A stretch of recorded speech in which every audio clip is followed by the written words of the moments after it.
Hi there. This will be a short video, I hope so, in which I'll try to cover some major news in new release of Pixopedia version 0.13. Well, the major news is this button here in Tools Inventory pane. It's named Shadow and Mask. So here I have prepared some brush. You draw the brush in standard way and your stroke is drawn. Now I will put this so that you can see the difference. Now we will turn on shadowing.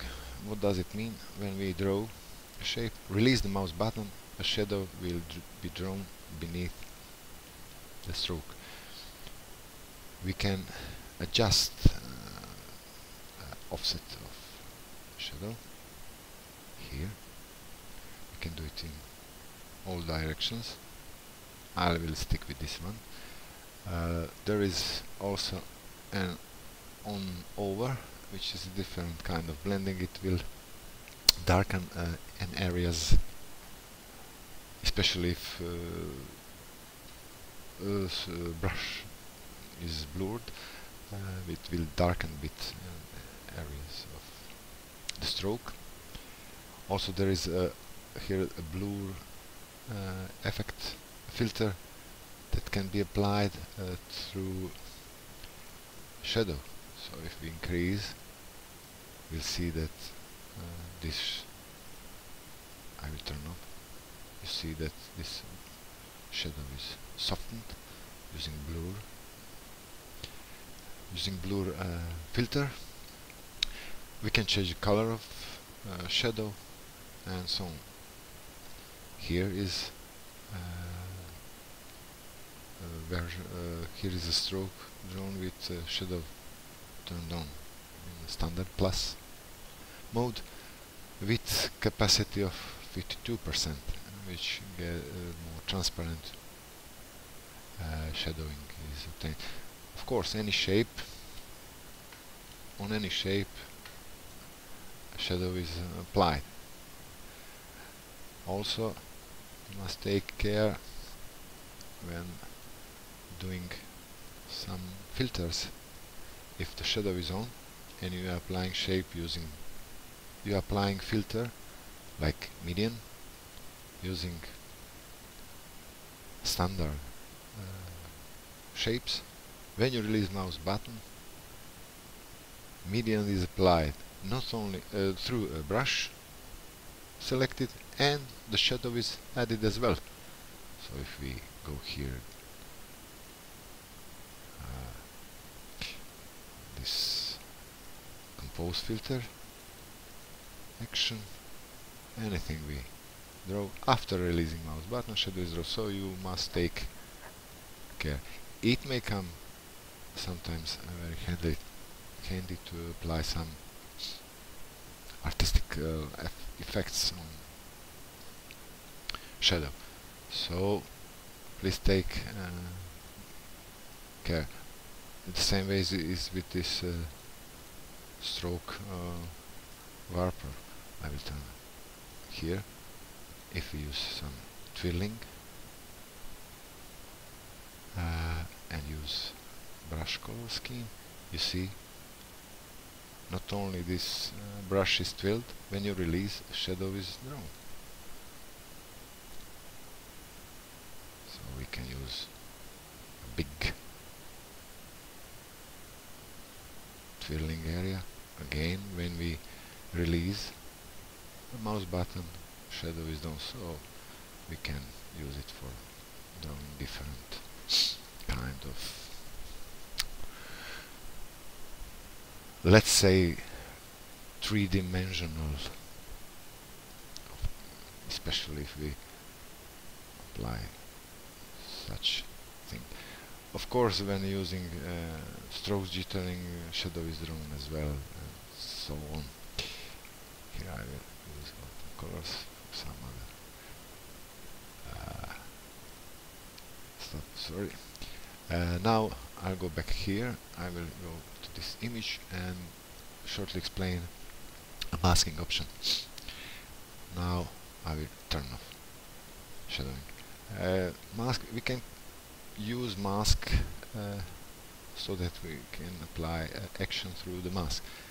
It's similar to apply action through contour. However, the mask is mask can be exported. You can draw something on the mask, import the mask again, and so on. First thing, we will create an auto mask. I will go here. You see that grayscale. This image original is converted to grayscale, and this mask is created from the same image. We can invert mask. We can apply. I will turn off. Sorry. Brush pumping.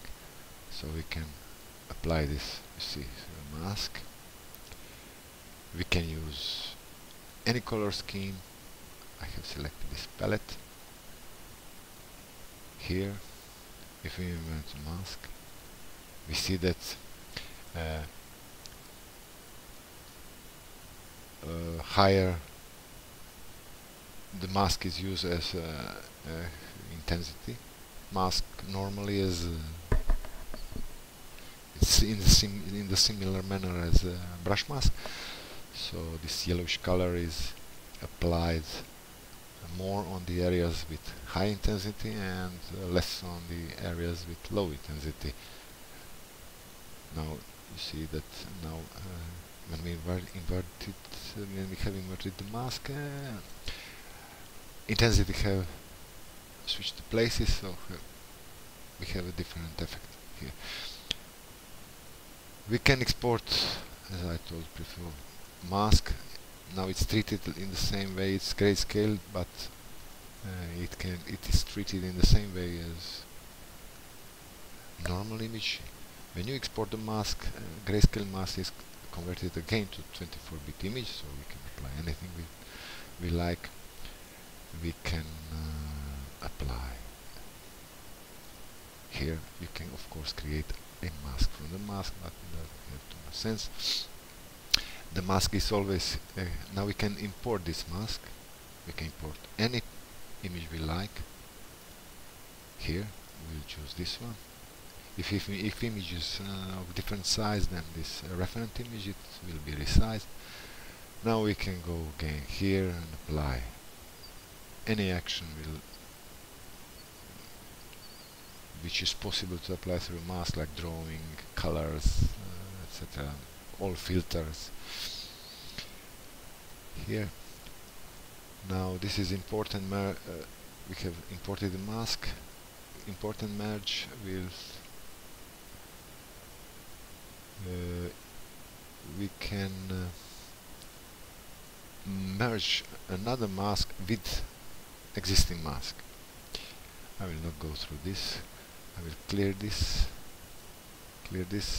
Note, however, that mask is always applied to primary image. So if you go, I will close this, to layers mode, mask is, at least in this version, can be applied only to a background image, so-called primary image, not to additional layers. I can add this, but I don't see any too much sense.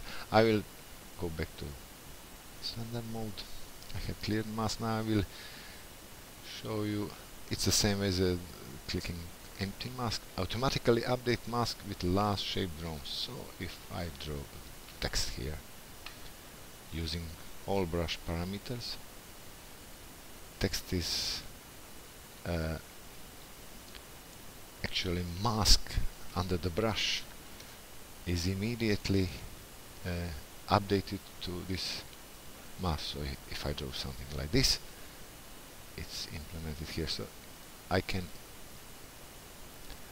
remove all the shapes, and if I press mask, actually they are redrawn again, but with merged mask. So I will clear this. I will put text, and I have this mask. I will undo this, export mask, I will warp, where is the filter? Here it is. I will warp this text, then I will apply a blur filter, this image, go back, import the mask, I will select this text except here, then I will apply our drawing here. Of course we can use we can invert the mask and apply the same. Of course we can use enable bumping, and when we apply we get nice 3D look-alike text with a little blurring and adjusting thresholding. We can get quite nice effects. So that's about again. Here, if we draw something, it's immediately brush mask is immediately updates our mask until we uncheck this option. So this is all about, I will try to be short as possible, about news regarding shadowing and masking. I will close this. Now I will close off. Now I will cover shortly. I hope so. I will open this image. It has so let's say cold colors because these are vampires. Quite popular these days. I will use double paint book, activate this paint book and load the same image so that you can follow the difference. I will cover this few new options. This is temperature. You can Google and find about image color temperature. It's actually physics of black body radiation. So here are what we call warmer colors are actually on the lower temperature, and things that we call cold colors are actually on the higher temperature. This is color of steel heated to 40,000 Kelvin degrees. We can adjust here much better resolution of the range, and I will apply this temperature change on this right picture complete. Here luminance is preserved, and here we get tone picture in one color. To avoid this, we'll adjust capacity a bit to, let's say, 52% and apply. Now we have this picture of vampires, a little bit warmer colors. Of course you can apply through brush shape like this with this bump brush. You can apply the same action with selection. Okay, here, etc., etc. The other news is this toning. It's the similar to temperature. However, temperature is predefined and is scaled using black body radiation colors. This one is using color at our choice. So here is this image in yellowish tone. Of course we can use current brush palette, which we have set to watercolors. We can use, I have here some test palette. We can use any palette we like. However, results may be quite interesting. You can adjust palette and tone these vampires. So I hope, well, it was not so short as I expected, but that are the news in version 0.13. Thank you.